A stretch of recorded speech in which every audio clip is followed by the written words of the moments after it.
Sebelum saya memulai video saya kali ini, saya mau mengucapkan turut berduka cita yang mendalam kepada sanak saudara dan saudari kita yang menjadi korban dari meletusnya Gunung Semeru.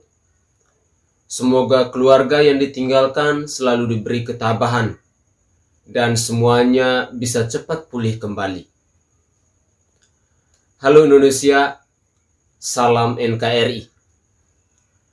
Salah satu Menteri Jokowi yang tak kenal takut untuk menghadapi mafia negara adalah Ibu Sri Mulyani.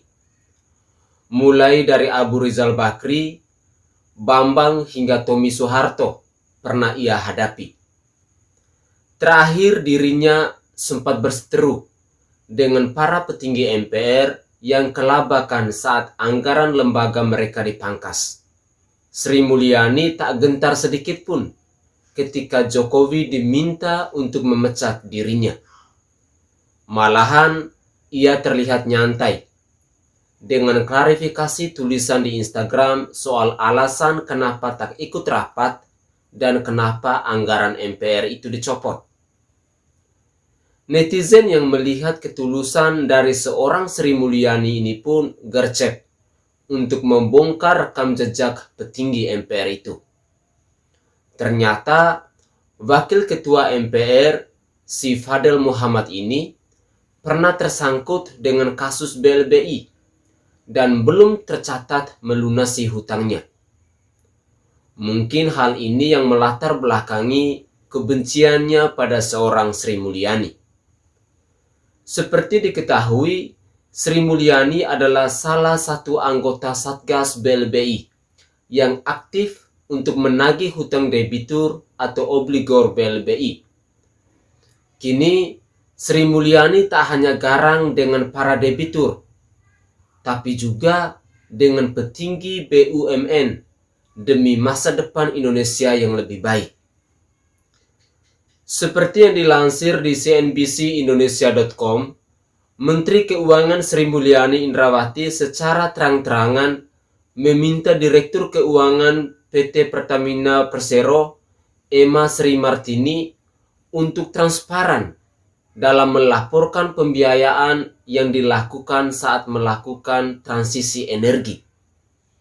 Menurutnya, ini perlu dilakukan, sama halnya seperti yang dilakukan pemerintah.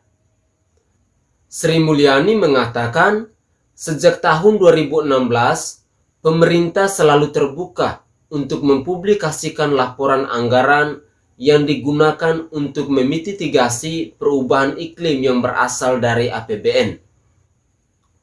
Menurutnya, selama ini Pertamina belum pernah mempublikasikan atau merilis laporan keuangan untuk pembiayaan mitigasi dampak perubahan iklim.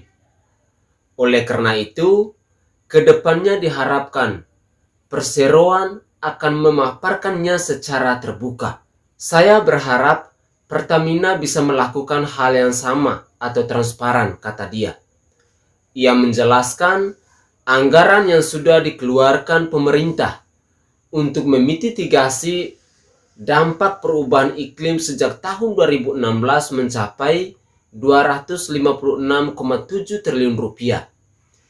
Ini hanya 23% dari kebutuhan biaya, sehingga ia berharap Pertamina bisa ikut membantu pemerintah, sebab anggaran dari APBN saja tidak akan cukup untuk memitigasi perubahan iklim ini, terutama melakukan transisi energi guna mencapai komitmen pemerintah untuk menurunkan emisi 41% di tahun 2030 nanti.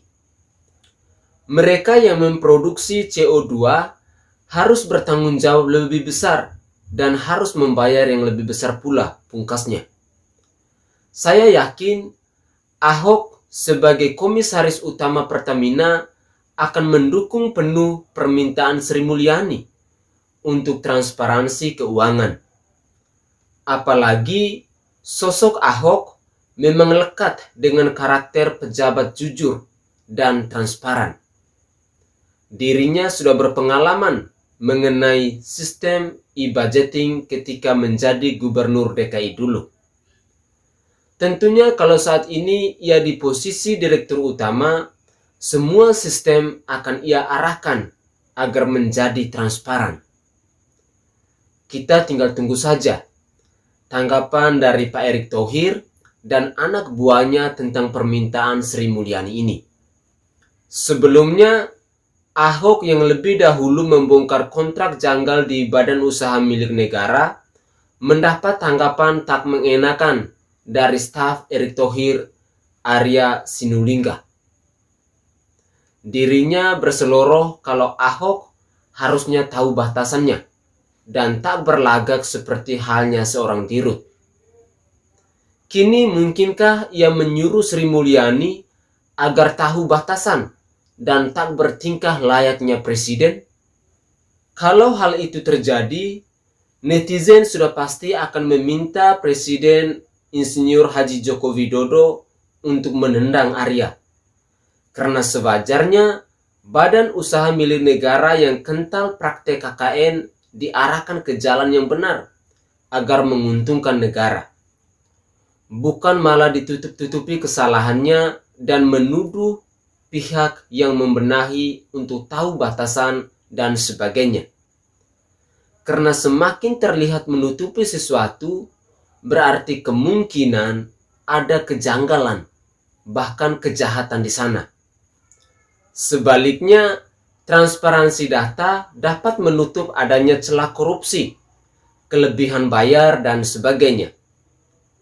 Saat Indonesia ditunjuk sebagai presidensi G20, sudah layaknya negeri ini menjadi contoh yang baik bagi negara lain, terutama menanggapi isu perubahan iklim dan permintaan transisi energi. Pertamina dan PLN sebagai raksasa badan usaha milik negara di bidang energi memang harus konsen sepenuhnya pada transisi ini. Jangan sampai laporannya untuk energi terbarukan, tapi jika ditelisik masuk ke elit politik atau parpol. Inilah mengapa Sri Mulyani menekankan pentingnya transparansi. Dan semoga saja staf dari Erick Thohir ini cepat sadar diri dan tahu batasannya. Salam hormat, salam NKRI. Saya Franciscus Adrianusai, salam sehat untuk kita semua.